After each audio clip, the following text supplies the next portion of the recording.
8:36 en el territorio continental ecuatoriano, buscando la verdad y abogando por la unidad nacional en pro de la paz y la seguridad en el Ecuador. Queremos dar la bienvenida a nuestros siguientes invitados: el asambleísta Adrián Castro, también está invitado el doctor Ramiro García Falconi, penalista y académico. El tema que ponemos en escena, lo que sucediera ayer en la Asamblea Nacional, precisamente cuando algunos legisladores, no todos por cierto, se sorprendieron de estas reformas, los que no integran la Comisión de Justicia, que fue alertada precisamente por prestigiosos penalistas. El doctor Ramiro García fue uno de los que alertó, o constitucionalistas, jueces, exjueces, alertaron y quedó al descubierto esta intención de meterle, pasar de agache en la Asamblea estas cuestionadas reformas penales, partiendo de un hecho. Algunos habían reivindicado, el propio Ejecutivo, el endurecimiento de las penas, que también había sido observado, pero aquí se incluyen temas absolutamente graves para cobijar a la impunidad. ¿Cuál fue el ambiente? ¿Cómo ocurrió esto? ¿Cuándo se enteró usted, asambleísta Adrián Castro? Buen día. Miguel, buenos días. Un saludo a usted, al doctor Ramiro García, un saludo cordial a la distancia. Bueno, pues el día de ayer conocimos dentro del Pleno de la Asamblea empezamos el segundo debate con el informe que presentó la Comisión de Justicia, en donde ciertamente encontramos varios artículos que no tienen absolutamente nada que ver con lo que está esperando el país de la Asamblea Nacional, sobre todo en cuanto a las reformas que le den una respuesta dentro de lo eficaz. Si usted prepara leyes que el día de mañana sirven para más bien preparar escenarios electorales, o en su defecto para conocer investigaciones o pretender meterle la mano a la justicia o impedir el buen trabajo que haga la fiscalía o los jueces, ahí estamos hablando de otro tipo de proyectos. Y ciertamente que algunos asambleístas que revisamos el proyecto el fin de semana, que nos fue trasladado el mismo para poder hacer la revisión, lo alertamos dentro de nuestras diferentes grupos o bancadas, y así fue como el día de ayer ustedes han de haber visto que prácticamente no existieron los votos, debido a que la única bancada de la RC es la que estaba de acuerdo, digamos así, con ciertas propuestas de articulados, en tanto que algunos de nosotros que estuvimos presentes en la comisión expresamos nuestro malestar, sobre todo por la forma en cómo se pretendía incorporar ciertos artículos que no tienen absolutamente nada que ver con lo que nosotros hemos sugerido dentro de las reformas al Código Penal y la lucha contra la inseguridad, sobre todo, querido Miguel. Ahora, ¿estos temas estuvieron en el primer debate donde se reciben observaciones, o simplemente, como dice ahora, lavándose las manos, Vicente Tallano dice, eso no estaba, han incluido, lo cual es grave en la práctica legislativa que incluyan esto, asambleísta Adrián Castro? Por supuesto, no estuvo incluido esto dentro del primer debate de ninguna manera. Son artículos que están incorporados, incluso algunos compañeros han dicho son incorporaciones de última hora, lo cual hay que tener presente dentro de las actas de donde se ha tratado eso en la Comisión de Justicia. Pero yo le voy a decir algo, Miguel, no existe la votación, no existen los votos para tranquilidad del Ecuador, para tranquilidad de nuestros electores, de nuestras provincias, y en ese sentido no vamos a permitir que pase un articulado de esta naturaleza, y más bien mi posición personal y particular, el día de ayer lo hice incluso por escrito al presidente de la comisión, es que reciba los aportes que hemos hecho. Yo ayer en la mañana le decía, faltan algunas cosas en el Código Penal a Fernando Cedeño, y dije, tiene que llevar nuevamente a la comisión, regrésela, son 8 días apenas, pero hagamos algo bueno por el país. No podemos entregar una normativa mal hecha. Yo sé que el 90% de las reformas están acorde a lo que los colegas han presentado y hemos presentado dentro de las discusiones, pero faltan algunos temas y otros hay que retirarlos. Entonces, ¿qué nos toma 8 días? Nada. Yo no sé cuál es el apuro, ¿no? Pero en 8 días se pueden ajustar las cosas, se puede presentar algo bien hecho y en definitiva darle una respuesta importante al país, que es lo que el pueblo ecuatoriano está esperando este momento. Bienvenido al doctor Ramiro García Falconi, académico penalista. ¿Cómo ha visto este desenlace? Usted ya opinó en días anteriores, cuestionó severamente, pero ¿cómo ve este desenlace de tratar de que pase de agache en la Asamblea esta reforma? Buenos días, Miguel. Un saludo para Adrián, un saludo para todos los oyentes. Gracias por la invitación. Mire, yo creo que Es lamentable el nivel de debate legislativo que tenemos en este momento, ¿no? Un legislativo que se va precarizando periodo tras periodo, pero en este momento ni siquiera estamos seguros de si lo que se está debatiendo en su momento se debatió en la comisión. Y eso es grave, porque significa que se está tratando de colar reformas de última hora y del peor talante además, bajo criterios de viveza criolla y no de técnica legislativa. Vemos que además, ojo, se manosea el Código Orgánico Integral Penal. El COIP, desde su entrada en vigencia en agosto de 2014, a la fecha, tiene más o menos 9 reformas enormes. Es el cuerpo normativo, el cuerpo legal que más reformas ha tenido. Y creo que es el que tiene más reformas propuestas por conocerse. Si queremos reformar el Código Orgánico Integral Penal, se lo tiene que hacer desde un hilo conductor, desde una perspectiva única. No armar a retazos un proyecto de reforma en donde cojo lo que propone el uno, propone el otro, propone el demás acá, porque eso se transforma en una fanesca incomible. Y eso es lo que ha pasado en este caso. Entonces, claro, arman un proyecto de ley como falda de gitana a trozos y retazos. Y claro, resulta que unas cosas pueden tener un poquito más de coherencia, otras un poquito más de novelería. Por ejemplo, la tipificación del feminicidio, que es una copia textual de la normativa mexicana sobre el tema, y que además obedece a una realidad delictiva y social totalmente diferente. Recordemos que en México hubo un proceso de masacre de un montón de mujeres, de cientos de mujeres en Ciudad Juárez, lo que generó inclusive un proceso contra México como Estado en la Corte Interamericana de Derechos Humanos, el caso Campo Algodonero versus México, pero que no tiene nada que ver con los niveles de violencia o delictivos que tenemos acá en el Ecuador. O sea, es decir, es de importar, copiar normas de fuera sin ningún criterio. Pero bueno, ok, por último, está bien, eso podemos debatirlo. Pero hay cosas, pero que son una barbaridad. El levantamiento de la reserva, por ejemplo, de la reserva en sede de investigación previa, esto es una locura. Es permitir que el órgano político por excelencia, que es la Asamblea, pueda acceder a la información reservada de la investigación previa llevada por Fiscalía en cualquier caso. Esto no tiene pies ni cabeza. El establecer informes de comités de derechos humanos que no son órganos jurisdiccionales. A ver, primero, en eso dejémoslo claro para el público que no tiene formación jurídica.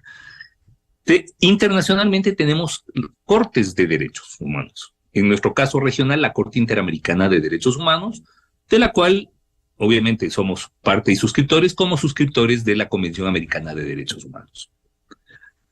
Es un órgano jurisdiccional que emite sentencias que son el resultado de un proceso, de un debido proceso en el que participan los países, participan los actores, participan inclusive expertos, terceros expertos.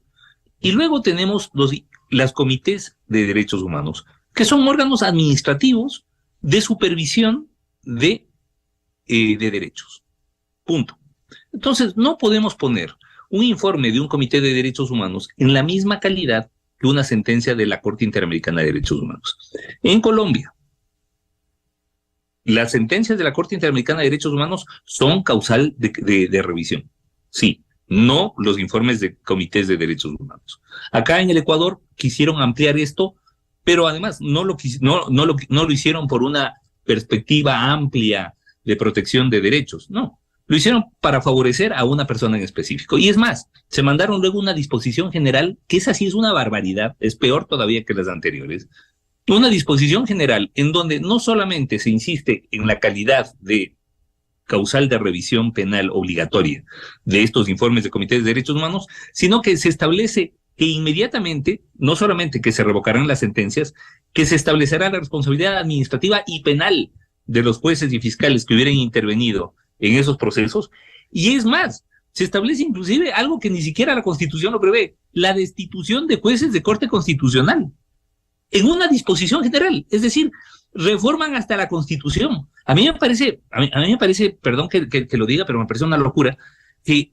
una cosa como esta se haya aprobado en la Comisión de Justicia y que ahora se esté debatiendo en el Pleno de la Asamblea. Y claro, me parece muy, muy tranquilizador lo que nos señala Adrián de que no existirían los votos para aprobar semejante mamotreto, pero ojo, o sea, no está bien que tengamos que llegar a estas instancias cuando esto no debería haber superado el filtro de la comisión, a menos que, como dijo Adrián, pues se hubieran introducido a última hora textos sin que se hubiera conocido dentro de la comisión, lo cual sería gravísimo, porque significa que estamos legislando bajo el principio de hágale nomás que no se han de dar cuenta.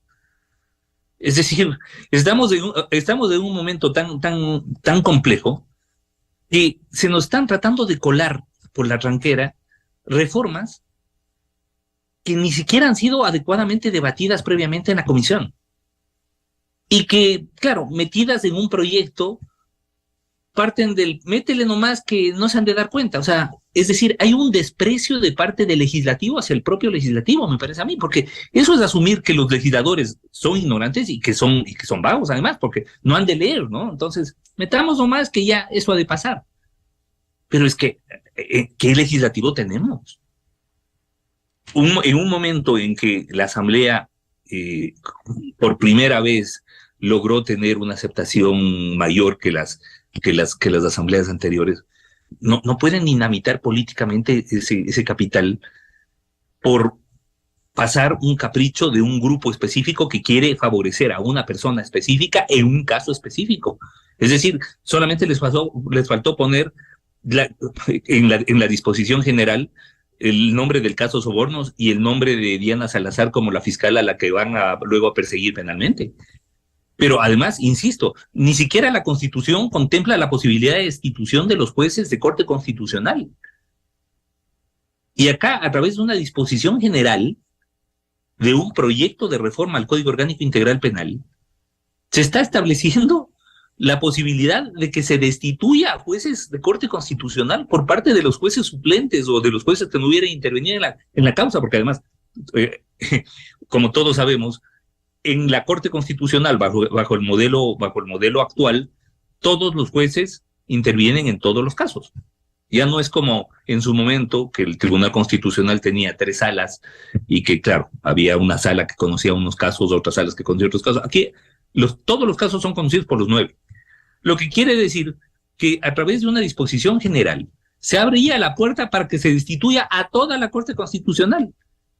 Pero es que o son demasiado osados, o claro, bueno, como dicen, ¿no? La ignorancia es atrevida. Yo creo que el atrevimiento es brutal para proponer una cosa como esta. Claro. Pero además que esto llega al Pleno. Claro. Es que esto no tiene sentido. Y que además esto llega al Pleno a debatirse porque se prenden las alarmas, pero no desde el legislativo. Se prenden las alarmas desde la academia, desde los sectores gremiales jurídicos. Entonces, sí, la verdad, sí asusta un poco, porque claro, si no estamos todos muy pendientes de lo que se debate en el legislativo, pues parece que no se están haciendo los deberes, digamos, en casa adentro, ¿no? Asambleísta Adrián Castro, como bien dice el doctor Ramiro García, incluso la Constitución que ellos hicieron en el 2008 no establece control político para los jueces constitucionales, no establece, esa es la realidad. Pero volviendo al tema de la Asamblea, usted decía que no hay los votos, salvo de la Revolución Ciudadana. Eso implica que no tienen, perdón la redundancia, no tienen los votos para ello, pero al regresar a la comisión, ¿cuál es el escenario? Si ellos insisten, ¿ya no va a salir un informe con esas barbaridades que se han establecido? Mire, querido Miguel, yo comparto al 100%, porque además quienes nos hemos preparado en el área del derecho durante muchos años, sabemos que las cosas y en diferentes instituciones hay de todo, pues, y entre otras las intenciones electoreras que se pueden encontrar dentro de este proyecto. Las alarmas ciertamente se encendieron la semana pasada, apenas nos entregaron, el fin de semana apenas nos entregaron el proyecto dentro de nuestros grupos. porque justamente fue preocupante encontrar los artículos que acaba de decir el doctor Ramiro, y en mi caso otros más. Y le voy a poner un caso muy particular. El 10 de agosto del 2021, la Ley Orgánica de Tránsito y Transporte le dio 180 días a la Asamblea Nacional para que recategorice las contravenciones de tránsito. En este nuevo proyecto usted solo ve que le han quitado la pena privativa de la libertad a las llantas lisas. Hasta eso advertí. Y eso le dije al presidente de la comisión, pese a que yo no soy de esa comisión, yo no me pertenezco a esa comisión, pero mi preparación como jurista durante mucho tiempo me permitió advertir aquello y le dije, llévese 8 días más, presentémosle algo bueno al país, no metamos una cosa de esta. Me parece un despropósito y lo vuelvo a decir y lo digo con firmeza, además que se pretenda meter la mano en la justicia, no lo vamos a permitir. Ciertamente que si hay un grupo de gente que está pensando eso, hay otro grupo más grande que no vamos a permitir. Y así es las cosas, así son las cosas para tranquilidad del país y para tranquilidad además de una comunidad enorme de gente que conoce de leyes, a quienes respeto, considero y a quienes me debo además. Yo provengo además de un colegio de abogados de la SUAY y en mérito a eso tengo que mantener una posición coherente con lo que he aprendido en las aulas universitarias y no prestarme al juego de un grupo de personas que piensa que en la legislatura es un juego o que vienen el día de mañana a querernos meter por quién sabe dónde este proyecto, este mamotreto que realmente no se compadece con las necesidades del país y en virtud de aquello tienen que llevar a la comisión. ¿Qué nos garantiza eso? Usted me decía, Miguel, hace un rato, que hay un país entero que está viendo y porque hemos hecho la comunicación importante dentro de los medios de comunicación, en nuestras redes sociales, dándoles a conocer que no vamos a permitir. Tanto es así que el día de ayer el ponente de este proyecto asumió que habían errores y dijo, voy a mocionar que se eliminen tales y cuales artículos. Sí, pero le faltaron otros. Y yo le puse por escrito el día de ayer, apenas se acabó la comisión, porque no tuve la oportunidad de intervenir, pedí la palabra, entiendo que en el siguiente pleno me la concederán para poder expresar, entre otras cosas, lo que estoy manifestando en este medio de comunicación, pero lo que sí he sido claro es en manifestarle, señor, llévese 8 días los aportes y en 8 días trabajando desde la mañana hasta la noche, tráiganos algo bien puesto para votar, ojalá que por unanimidad, porque no todo el proyecto es malo, hay que decir. Yo valoro el trabajo que se ha hecho también porque hay un buen 90% del proyecto que está de acuerdo a lo que hemos discutido, hemos valorado. Pero estas pequeñas cosas, porque el diablo está en los detalles, bien dicen, ¿no es cierto?, son las que desdicen de un trabajo que viene haciendo la Asamblea y que nos puede nuevamente poner en un sitial inmerecido, además, para algunos de los que sí vamos a la Asamblea Nacional leyendo y a trabajar. Esa es la diferencia que tenemos algunos asambleístas con los que hoy tenemos también ahí y que obviamente están pensando en el 2025 antes de pensar en el país, querido Miguel. Doctor Ramiro García, ¿qué debiera pasar con este proyecto? Vuelve a la comisión, hay un suspenso, hay incertidumbre porque ¿cómo va a volver al pleno para su cierre del segundo debate? Bueno, yo la verdad no comparto el optimismo de Adrián en cuanto al proyecto. Me parece que es un proyecto desordenado, me parece que es un proyecto generado a retazos, me parece que no hay un hilo conductor técnico que guíe a este proyecto. Si vamos a hacer una reforma al Código Orgánico Integral Penal, tiene que tener una línea específica. Veo que en un gran porcentaje lo que hace este proyecto es incrementar los tipos penales, incrementar las penas a los ya existentes, es decir, populismo penal puro y duro. Creo que las reformas no van por ahí. Creo que el tema, asimismo, de las garantías de debido proceso, pues no han sido adecuadamente tratados. Más allá de estos detalles que como dijo Adrián hace un momento y con toda razón, pues resultan cuasi diabólicas, pero yo creo que lo saludable sería negar el proyecto, conformar una comisión multipartidista, asesorarse por la academia y técnicos, gente que conozca de materia penal, gente que conozca de teoría del delito, gente que conozca de derecho penal parte especial, gente que conozca de derecho procesal penal, de fuera de la Asamblea también, y construir un proyecto coherente. Porque insisto, lo otro es construir a retazos, es decir, veamos cuántas propuestas hay, 50 propuestas, listo, metamos las 50 propuestas en un solo proyecto de ley. Así no sale nada bueno, o sea, eso es como querer generar una fanesca metiendo cualquier cosa ahí adentro. Entonces, y este proyecto, con todo respeto, me parece que es una fanesca normativa, que donde por un lado aparecen como hiperpunitivistas y por otro lado como mega garantistas sin ponerse de acuerdo en qué, dependiendo además de cuál es el grupo que propone y cuáles son las finalidades que persigue. Así no creo que se pueda construir una propuesta coherente. Yo sugeriría, obviamente con respeto a las decisiones de cada bloque legislativo, que lo mejor, en este caso, lo mejor sería desechar todo el proyecto. Y volver a empezar, doctor García, porque claro, además... Empezar discutiendo temas de política criminal. A ver, ¿qué queremos de un COIP? A ver, ¿cuál es el COIP que queremos? ¿Hacia dónde tiene que guiarse? ¿Cuáles son las líneas que tiene que seguir? Listo. A partir de ahí, una vez que se ponen de acuerdo los bloques legislativos en cuál tiene que ser la línea que debe seguir una reforma al COIP, ahora sí vamos a establecer cuáles son las propuestas que vayan dentro de esa línea. Pero lo otro, insisto, lo que hicieron acá es más o menos ponerlo como una trituradora de alimentos, ¿no? al proyecto. Es decir, vamos a meter todo y luego pues prendemos el botoncito y veamos qué sale de ahí. Y claro, no salió esto, es decir, un proyecto que viene con muy mal marketing, digamos, muy mala imagen, que evidentemente tiene componentes políticos inaceptables, componentes de intervención política de una función en otra, a través de, por ejemplo, el levantamiento de la reserva, de la investigación previa. Lo que se está haciendo es meterle la mano a la justicia desde la Asamblea, desde el Legislativo, y eso es inaceptable. Vemos que se quiere hasta reformar la Constitución vía disposiciones generales, y solo eso ya habla suficientemente mal de un proyecto como para que pueda ni siquiera ser debatido. Yo creo que es un proyecto que no tiene línea, que no tiene conducción, que, vuelvo y repito, es una especie de bolsa de basura a la que se le han metido cualquier cosa. Y claro, hay temas que pueden ser más rescatables que otros, hay unas cosas que pueden tratar de salvarse y otras no, pero un proyecto no puede ser eso. Yo creo que un proyecto debe tener un objetivo y debe tener una línea de conducción técnica, y esto no tiene ese proyecto.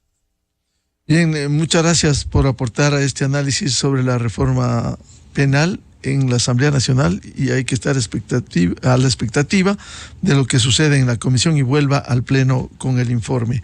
Muchas gracias al señor asambleísta Adrián Castro y al doctor Ramiro García Falconi, académico y penalista. Muchas gracias, Miguel. Gracias, Miguel. Hasta luego, querido Ramiro. Bien, antes de ir al show de la papaya en Exa FM, quiero recomendarles el programa Controversia en Escena a través de Exa FM, Democracia M y Democracia TV. Vamos a abordar los temas de la consulta popular y el referéndum que se oficializará ya esta semana, y también los nuevos procesos electorales, los grandes desafíos políticos y los problemas internos latentes. Cómo enfrentar estos desafíos electorales de este año y los comicios presidenciales y legislativos del próximo año, a comienzos del 2025.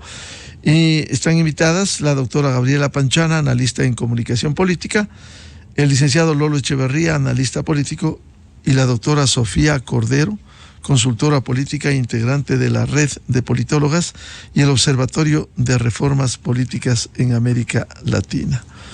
Les deseamos un feliz viernes a todos, feliz fin de semana, y muchas gracias a los miles de seguidores de la revista de Opinión Democracia. Dios mediante, volveremos a seguir contribuyendo en la búsqueda de la verdad el próximo lunes. Muy buen día, felicidades a todos. La revista de Opinión Democracia, buscando la verdad en todas partes. Inicio de espacio promocional y publicitario. Con Salud Vitality puedes pagar un Apple Watch jugando fútbol. Como yo en este momento, que mientras grabo este anuncio, con cada pase estoy sumando puntos para ganar. Descubre cómo moverte y te premia con un Apple Watch en saludsa.com. ¡Vamos, chicos! ¡Bajamos!